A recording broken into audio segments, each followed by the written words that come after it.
पे कार्रवाई की गई एनडीपीएस की तरह, क्या कार्रवाई? एनडीपीएस को लेकर के क्या कुछ कार्रवाई? एनडीपीएस को लेके और इसके दुष्प्रभावों को लेके लगातार एमपी पुलिस, लगातार इंदौर कमिश्नरेट पुलिस की तरफ से अभियान चला के कार्रवाई की जा रही है। उसमें ना केवल हमारा सीजर जो एनडीपीएस का सब्सटेंस है उसको पकड़ने की कार्रवाई की जा रही है, बल्कि गली मोहल्लों, कॉलेज, हॉस्टल्स में जाके हम एक जागरूकता अभियान भी लगातार चलाते आ रहे हैं। और उसी कड़ी में कल हमारे अधिकारियों के द्वारा एक बहुत अच्छी कार्रवाई सराफा थाने पे की गई है, जिसमें हमारे एडिशनल साहब और एसीपी सराफा और टीआई सराफा और उनके पीछे जो अभी जो आप ये टीम देख रहे हैं, इनकी सराहनीय भूमिका रही है। इसमें 2 लोगों को हमने कल एमडी ड्रग के साथ लगभग 500 ग्राम एमडी ड्रग के साथ में गिरफ्तार किया है। एक क्रेटा गाड़ी भी है। दोनों का नाम, एक का नाम पारस और एक का नाम रिंकू उर्फ रूपेश है। दोनों यहाँ इंदौर के रहने वाले हैं और इन आपराधिक प्रवृत्ति के हैं। पहले भी इनके कई सारे अपराध एनडीपीएस के भी हैं और साधारण बॉडी ऑफेंसेस के भी हैं। दोनों को जब देर रात कार्रवाई के बाद उनसे प्रारंभिक पूछताछ में ये निकल के आया है कि पहले भी इस तरीके की एनडीपीएस के सब्सटेंस में इन्वॉल्व रहे हैं। आज माननीय न्यायालय के सामने इनको पेश करके पुलिस रिमांड मांगा है, ताकि ये कहाँ से लाए थे, कहाँ सप्लाई हो रही थी, इसके बारे में हम और डिटेल में इन्वेस्टिगेशन कर पाएँ। प्राथमिक पूछताछ में क्या बताया? अभी प्रारंभिक पूछताछ में ये निकल के आया है और कुछ हमने जो अभी तक के हमारे जो इन्वेस्टिगेशन है, जो टेक्निकल साक्ष्य हमने जुटाए हैं, उसमें ये राजस्थान बॉर्डर से तक इनका मूवमेंट कल की डेट में हमें मिला है।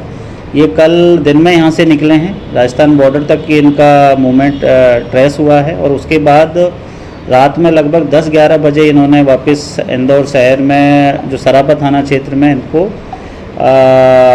जहाँ से इनको पकड़ा गया वहाँ ये पहुँचे हैं। एक्चुअली हम इनके जो आपराधिक रिकॉर्ड है, इनकी आपराधिक गतिविधियों को लेके हम लगातार इन पर नज़र रखे हुए थे और हमें टिप ऑफ मिला था कुछ दिन पहले कि ये कभी भी इस तरीके के एनडीपीएस सब्सटेंस की मतलब सप्लाई कर सकते हैं। तो निगरानी में हमारे थे, टिप ऑफ के आधार पर लगातार टीम इनके पीछे थी, लेकिन को कभी स्विच ऑन, कभी स्विम के हाथ से कई बार मतलब हमारे जो टीम है उससे दाएं बाएं भी हुए।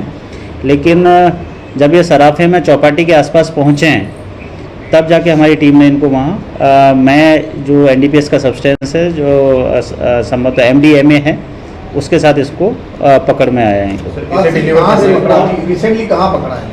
ये एक्चुअली जैसे ही वहाँ से निकले राजस्थान बॉर्डर की तरफ से, तो इनको जो प्रारंभिक पूछताछ में इनने खुलासा किया है कि राजस्थान मतलब ये वापस यूपी की तरफ जाने का इनका था, आगरा की साइड में, आगरा और दिल्ली का इनका ट्रैवलिंग का था। लेकिन चूँकि लगभग 11-11:30 बजे इनको बज गए थे, तो चौपाटी पे ये कुछ खाने, जो अपनी सराफा चौपाटी है वहाँ कुछ खाने पीने के लिए एक ब्रेक के लिए रुके थे। फिर इनको रात भर ट्रैवल करना था और उसी दौरान ये दबिश में जो हमारे थाना प्रभारी अपनी टीम के साथ जो नॉर्मली हमारा रूटीन रहता है, जो सराफा चौपाटी पे भ्रमण रहता है, उसमें जब इनको हरकत संदिग्ध लगी, इन्होंने जो रूपेश है उसको बता रहे हैं कि जब पूछताछ में पसीने आने लगे तो फिर इनकी पूरी गाड़ी की चेकिंग की गई, तो उस गाड़ी में फिर हमको ये ड्रग मिली है।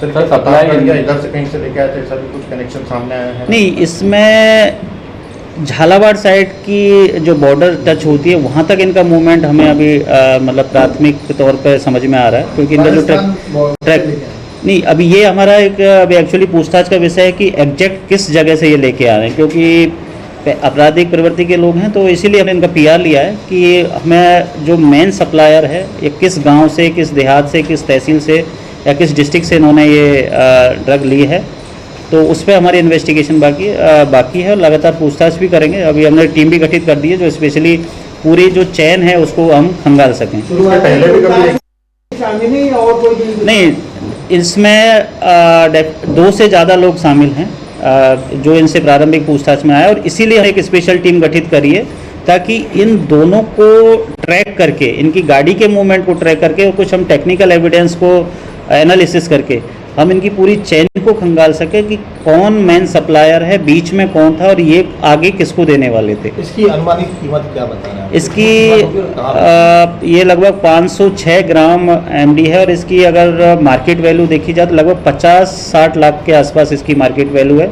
और जो क्रेटा गाड़ी दोनों आरोपी थे उसकी लगभग 12-13 लाख की कीमत उसकी है, उसको भी हमने इसमें अपराध में जब्त किया है। किसकी, दोनों की किसी नाम नहीं, इनने अपने किसी दोस्त के नाम पे है, उसके बारे में भी हमारी इन्वेस्टिगेशन जारी है। उनका कहना है कि हमने दोस्त से बर्थडे पे जाने के नाम पे गाड़ी को लिया था और जैसा कि इनका मॉडस ऑपरेंडी रहता है, जनरली ये किसी अपने व्हीकल को यूज़ नहीं लेते हैं इस तरीके के जो सप्लायर्स होते हैं। तो यहाँ पे भी किसी दूसरे आदमी की, तीसरे आदमी की गाड़ी इन्होंने यूज़ ली है, लेकिन उसका इनसे क्या कनेक्शन है, ड्रग सप्लाई में उनकी गाड़ी का कितना मूवमेंट इस तरीके के राजस्थान बॉर्डर की तरफ हुआ है, इन सारे बिंदुओं को अभी हम इन्वेस्टिगेशन का विषय खंगाल रहे हैं।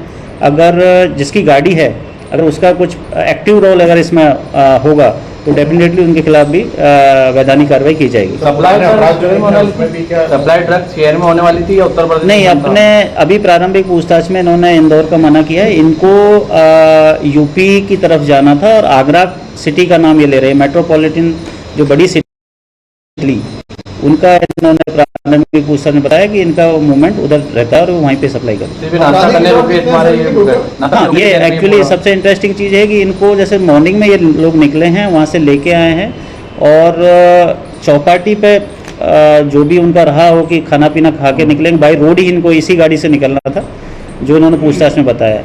तो चौपाटी पे खाना खाने जब ये रुके हैं, कुछ नाश्ता पानी करने रुके और टीम चूँकि लगातार थी और संदिग्धों की चेकिंग हम लोग सराफा चौपाटी पे करवाते हैं और उसी दौरान ये संदिग्ध अवस्था में मिले, चेकिंग हुई तो ये सब्सटेंस मिला। यहाँ पर ये पुड़िया बना के बेचते हैं या बीच? नहीं, यहाँ की सप्लाई का अभी तक सिटी में हमारे यहाँ पे सप्लाई का कोई भी अभी तक तथ्य इस तरीके की बात इनसे प्रारंभिक पूछताछ में बिल्कुल सामने नहीं आई है। कहाँ देने वाले थे सर, क्योंकि इंदौर के रहने वाले? ये मैं बताया आपको कि ये मेट्रोपॉलिटन, ये आगरा और दिल्ली के इन्होंने प्रारंभिक पूछताछ में बताया कि इनको रात में आगरा टच करना था।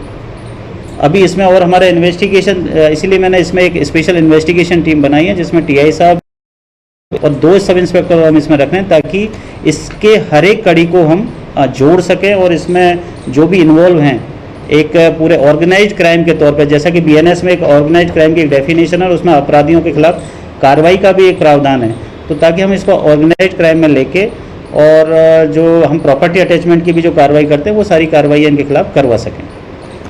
Thank you. शोपुर